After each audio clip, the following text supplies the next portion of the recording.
Привет, парни. Ну, собственно, вот эту штуку попробовал. Вроде она нормально отработала.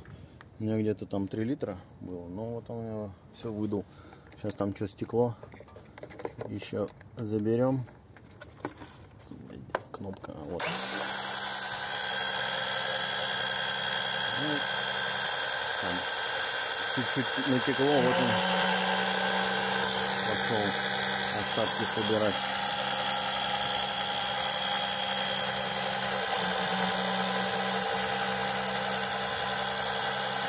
Короче, рабочая тема. 800 с чем-то рублей. Подключил его.